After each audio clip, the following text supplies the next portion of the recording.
রাজনীতি, কবিতা কবিতা নিজেও আবৃত্তি করতে হবে, কবিতা পাঠের অনুষ্ঠানে দেখতে হবে। সব থেকে ভালো হচ্ছে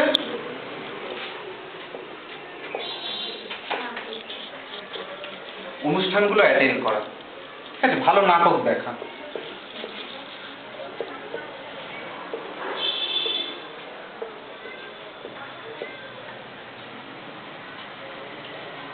এরকম আমাদের যেগুলো ছাত্রদের যেগুলো সাবজেক্ট থাকে, এর ভিতর যে রাজনৈতিক ইতিহাস দেখতে পারি, বর্তমান ইতিহাস, রাজনীতি সব কটাই, হ্যাঁ, এখন যা চলছে, এছাড়া আমাদের পুরনো ইতিহাস। ডান্সিং পারফরমেন্স সেটা লোকালও হতে পারে, অথবা আমি টিভিতে কারো প্রোগ্রামও দেখতে পারি। কবিতা আবৃত্তি, পড়া এবং শোনা। প্রথমে পড়া লিখলাম, পরে হচ্ছে শোনা।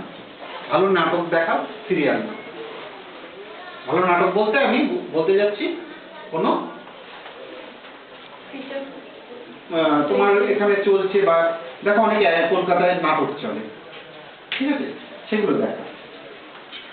এগুলো যদি মোস্ট ইম্পর্টেন্ট, যেটা আমরা করি না, মনে রাখবে এটা আসল জায়গা। এগুলো মুছে দিই, লিখছি, আমি পাশে লিখছি, মুছে দাও, মুছে দাও।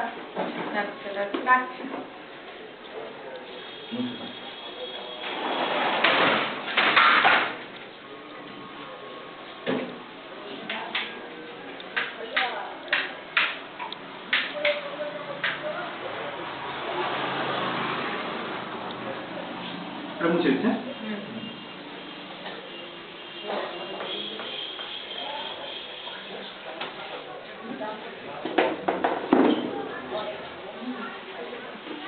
আমাদের এই রিলেটেড যত কালচারাল প্রোগ্রাম আছে, তাছাড়াও সাহিত্য,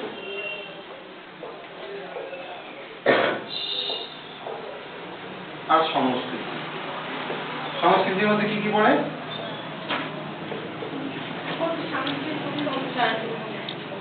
যেগুলো পড়ে, যেগুলো শিল্প হিসেবে আমরা জানি,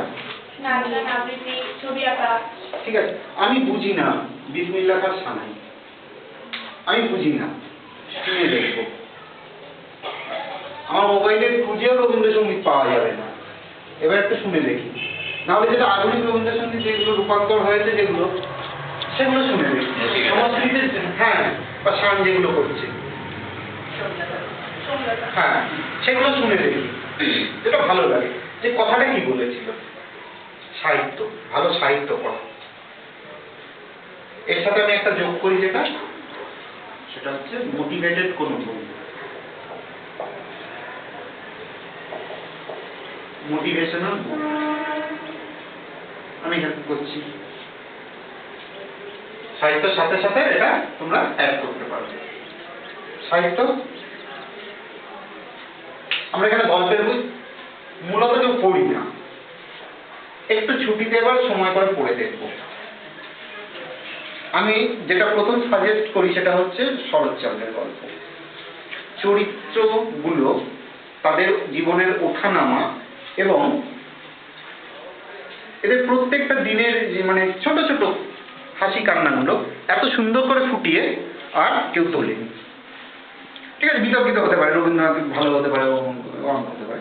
আমি বলছি শরৎচন্দ্রের মতো এরকম আমাদের এই শিল্পটা খুব হেল্প করবে কিন্তু, ঠিক আছে। তো আমরা কি করবো, শরৎচন্দ্রটা ফলো করবো। কোনো বই পড়েছি শরৎচন্দ্রের? পড়েছি, শরৎচন্দ্রের ছোট ছোট বই পাওয়া যায়, মোটা উপন্যাস কিনতে হবে না, ছোট ছোট বই। চরিত্রের মনস্তত্ত্ব আপনার থেকে আলাদা হতে পারে, সেটা ঘৃণ্য হতে পারে, ভয়ঙ্কর, স্বর্গীয়, মহৎ, একই সঙ্গে ওই যে বললাম নেগেটিভ পজিটিভ, স্বর্গীয় ও ভয়ঙ্কর হতে পারে। নানা রকমের আলো অন্ধকারে মেশানো মানুষের মনকে পোর্ট্রে করতে গেলে মন কাকে বলে জানতে হবে। তো আমাদের সাবজেক্ট হচ্ছে গিয়ে, এটা অশোক মুখোপাধ্যায় বলছে, এটা কোনো ইনস্টিটিউটে গিয়ে বলছে, যে প্রথমে জানতে হবে মন কাকে বলে। তাহলে আমি মনস্তত্ত্ব নিয়ে পড়বো না, মনস্তত্ত্ব নিয়ে পড়ার দরকার নেই, আমি মনস্তত্ত্ব নিয়ে একটু আলোচনা করতে পারি। মানুষ হিসাবে আপনার বিকাশ, বৃদ্ধি, পূর্ণতা, শিল্পী হিসাবে পূর্ণতা। এখানে একটা কথা বলে অভিনেতা, যে একজন ভালো মানুষ একজন ভালো অভিনেতা হতে পারে, কারণ মানুষ হিসেবে পরিপূর্ণ, সে যে জায়গাটা পেয়েছে, তার জ্ঞানের ঝুড়িটা বড়, জ্ঞানের ঝুড়ি তখন লাগবে কাজে যখন আমি যখন একটা চরিত্র করতে যাবো তখন দেখবো যে ওখান থেকে আমি কালেক্ট করছি, আমি সারা জীবন ধরে এটা সঞ্চয় করেছি, সেখান থেকে আমি কি করছি কালেক্ট করছি। বুঝা যাচ্ছে? অভিনেতার একটা দায়িত্ব থাকে, দুটো নোটটি পরে কিন্তু গ্রহণযোগ্যতা বিশ্বাসযোগ্যতা আসবে তখনই যখন আপনি চরিত্রটার বাহির এবং ভিতর দুটো পরিষ্কারভাবে পড়তে পারবেন। অর্থাৎ একটা এক্সটার্নাল রিয়ালিটি আর একটা ইন্টারনাল। বুঝা যাচ্ছে? একটা বাইরের বাস্তব, একটা ভিতরের বাস্তব। চরিত্রটার বিবর্তন, তার পরিবর্তন। আচ্ছা, অভিনয়ে এখন দেখা গেছে যে কোনো চরিত্রটা হয়তো বাজেভাবে শুরু হয়েছে, নেগেটিভ ক্যারেক্টার, আস্তে আস্তে চেঞ্জ হতে হতে কি হয়েছে ভালো দিকে গেছে। এই যে 3 ঘন্টা সময়ের মধ্যে তুমি একটা চরিত্রের কি করলে স্কেলটা ওঠানামা করে, একটা পরিবর্তন তৈরি করলে। এটা জানতে গেলে তার এক্সটার্নাল রিয়ালিটি ইন্টারনাল রিয়ালিটি সম্পর্কে। এবার আমি তো সেই চরিত্রটা নই, আমি জানবো কোথা থেকে চরিত্রটা কেমন ভাবে এসেছে, আমার তো কি করতে হবে, আমার জ্ঞানের ঝুড়ি থেকে কালেক্ট করতে হবে। আমার সাপ্লায়ারকে এই যে আমি সারাদিন ঘুরে ঘুরে যে কালেকশন করেছি সেটা। এখানে দায়িত্ব আর একটা আছে, তোমার চরিত্র হয়ে গেল, দায়িত্ব শেষ না। একজন অভিনেতা শুধু নিজের চরিত্রটাকে বিশ্বাসযোগ্য করে উপস্থিত করলেই সব দায়িত্ব শেষ হয়ে যায় না। আর একটা গুরুত্বপূর্ণ দায়িত্ব থেকে যায়, নাটক বা সিনেমা দেখে কেউ জিজ্ঞাসা করে না চরিত্রগুলো কেমন ছিল। এটা একটা ভালো কথা। অশোক মুখোপাধ্যায় বলছে তুমি যখন একটা সিনেমা থেকে বাইরে বেরো লোকে জিজ্ঞাসা করে না যে ক্যারেক্টারটা কেমন ছিল, লোকে প্রথম কি প্রশ্ন করে বা গল্পটা কেমন ছিল, মানে টিম ওয়ার্কের কথা বলছে। তো অভিনেতার দায়িত্ব হচ্ছে আমার যত বড়ই চরিত্র হোক, আমার যত ছোট চরিত্র হোক, আমার টিম ওয়ার্কে কাজ করা। ঠিক ক্রিকেট টিমের মতো। ঠিক আছে? ক্রিকেট টিমে একটা গল্প বলেছিলাম, একজন কি কোচ ড্রেসিং রুমে লিখে রেখেছিল যে একজনের ব্যক্তিগত পারফরমেন্সে একদিনের ম্যাচ জেতা যায়। কেউ একটা খুব ভালো খেলেছিল, কি হলো, একটা ম্যাচ জিতে গেল, কিন্তু দলগত পারফরমেন্সে চ্যাম্পিয়নশিপ জিততে পারে। তো আমাদের মাথায় রাখতে হবে প্রথমত নিজের পারফরমেন্স প্লাস সবাইকে হেল্প করতে হবে, কারণ এটা একটা দলগত প্রক্রিয়া। তো অভিনেতার দায়িত্ব কি? তখন অভিনেতার দায়িত্ব প্রথমে নিজের পারফরমেন্স দিতে হবে, নিজে তো রান করতেই হবে, প্লাস টিমকে সহযোগিতা করতে হবে। তাহলে রান করার মাঠে উঠে যেতে আমার দরকার, রান হয়ে যাচ্ছে না, আমি তো কিছু কথা দরকার নেই। আচ্ছা, গল্পটা কারা বলে? গল্পটা আমরা বলি। গল্পটা সিনেমার পর্দায় লেখা হয় আমাদের দিয়ে।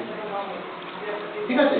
তো তাদের ভিতর থেকে গল্পটা যে অভিনেতা অভিনেত্রীদের ভিতর থেকে বলা, তার মানে গল্পটা বলে চলা, এগিয়ে চলা অভিনেতার কাজ, এটা হচ্ছে দায়িত্ব। আর ঠিক মতো সেটা না পারলে গল্পের গতিছন্দ নষ্ট হয়, কাহিনীর ক্ষতি করে। ঠিক আছে? ওখানে যে তোমাকে সাজেস্ট করেছিল যে এটা এরকম করলে তুমি গতিছন্দ নষ্ট করো, ওটা ঠিক সাজেস্ট করেছিল, কিন্তু কি করে গতিছন্দ তৈরি করতে হয় সেটা বলেনি। ক্যাপসুলের কথা।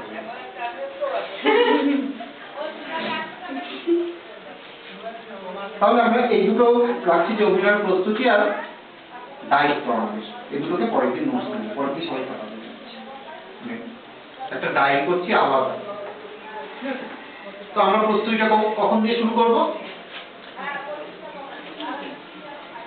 কখন প্রস্তুতি শুরু করব?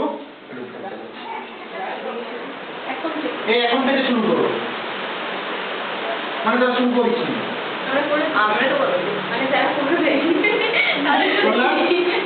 ওদিকে দেখাচ্ছে না গাড়ি গাড়ি গাড়ি এবার দাও।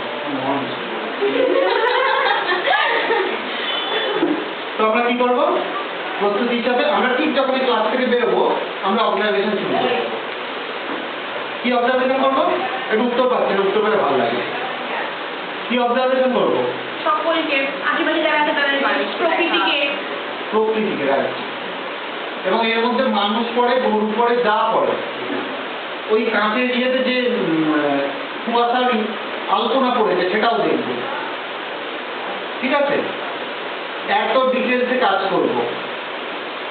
একজন ভালো ডিরেক্টর, একজন ভালো অভিনেতা, তো আমি যে ঋতুপর্ণর কথা বলি, আমি সত্যজিৎ কথা বলি, একজন ভালো ডিরেক্টর, একজন ভালো অভিনেতা, তো তোমরা ভালো ডিরেক্টর তৈরি করো, ভালো অভিনেতা এমনি হয়ে যাবে। ঠিক আছে কি জানো? কারণ আমি ডিটেলস জানি, আমি ব্যবহার করতে শিখে গেছি। আমি যে চরিত্রটা আমি ভাবছি না, আমি পুরো এর আশেপাশের যে পরিস্থিতি সবকিছু নিয়ে ব্যবহার করতে এই ব্যাপারে যে কোনো দিকে ভালো হলে এটা করা যায়, কারণ সেখানে মিলকে যেরকম ভালো মিল যেরকম ভালো অ্যাঙ্কার ছিল, সেখান থেকে কিন্তু তুমি দেখো ও তোমার ভালো মানে ও অ্যাঙ্কার করে ভালো না, ও ভালো অবজার্ভার। সেখানে অভিনয় করলো যেটা তোমার ভূতের ভবিষ্যৎ, সেখানে যথেষ্ট ভালো অভিনয় করবে। হ্যাঁ, বীরের অভিনয় নিঃসন্দেহে খুবই ভালো। তার মানে সব মিমিক্রি আর্টিস্ট অভিনেতা হতে পারছে না, মানে মিলের মধ্যে এমন কিছু আছে যেটা অন্যদের মধ্যে নেই। সেটা কি? অবজারভেশন নেওয়ার ক্ষমতা। ঠিক আছে, আমরা বাস দিয়ে চলে গেলাম, বাস দিয়ে কে গেল খেয়াল করলাম, আমি যে মাছটা কিনতে যাবো সেই মাছটাই খুঁজি, আশেপাশে কি মাছ আছে সেটাও দেখবো, যেটা দরকার নেই সেটাও দেখো। কি তৈরি হও? জ্ঞানের ঝুড়ি বাড়াও। যে যত এটা বাড়াতে পারবে তার কত ইমাজিনেশন, ইমাজিনেশন করে আর কি আছে, কিছুটা কল্পনা আসবে, কিছুটা জ্ঞান আসবে, তাই না? তো কি করবো? এখান থেকে বেরোনোর পর থেকে শুরু করে দেবো অবজারভেশন পাওয়ার। মানুষের চোখে একটু নাড়ানো থেকে বুঝে ফেলবো যে আমাকে পছন্দ করছে কি করছে না, ওকে আমার কাছে স্বাচ্ছন্দ্য না বোর ফিল করছে। এটা এটা আমরা সবাই একটু না একটু বুঝি। ঠিক আছে, কিছু লোক আছে, আমি যেমন বলছিলাম যে প্রচন্ড বোর করতে পারে, প্রচন্ড বোর করতে পারে। আরে ভাই, আপনার গল্প আমি শুনতে চাচ্ছি না, গল্প করছে, আমি একজন বলছিলাম পেটে বসে গল্প করতে করতে, মানে কি কনসেন্ট্রেশন আমার দিকে যাবে, পেটে বসে আমার কথা শোন। ঠিক আছে, আমি আমার গল্প করতে তো দিকে আবার আমি যেটা বলছি সেটাই শুনতে হবে। আর বলারটা একটু স্টাইল আছে, বলারটা ঠিক আছে, বলছি কতক্ষণ ধরে জ্ঞান শুনতে।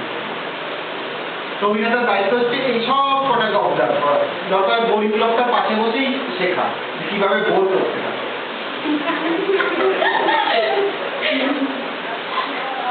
আবার এরকম যদি আমি কাউকে পাই, স্কুলের টিচার নিশ্চয়ই আছে, আমাদের একজন টিচার ছিল মনে আছে, বই খুলে ওকে পড়ে যেত, পরপর পড়ে যেত। তো আমরা নিউজ রিডার বলতাম তাকে, আমরা নিউজ রিডার বলতাম। তিনি কি করতেন? পরপর বই পড়ে এখান থেকে পড়া ক্লাস হয়ে যাবে। আর একটা স্যার ছিলেন যিনি এই ক্লাসের এখান থেকে বলতেন এবং শেষ স্যালারি অবধি শুনতে পেত, এবং তার ক্ষমতা ছিল না অন্য পার্টিকুলারিটির সাথে গল্প করা। কেন? ওই সম্ভাবনা বলতে পারি, সুবক্তাও বলতে পারি, তাদেরকে সুবক্তা বলে যে ভালো সম্মান। ঠিক আছে, এদের অবজার্ভ করতে হবে। ওই স্যারটা নিউজ রিডার, তাকে অবজার্ভ করতে হবে, যে স্যারটার কথা লাস্ট বেঞ্চ অব্দি শোনেন তাকে। স্যার অনেক হয়েছে।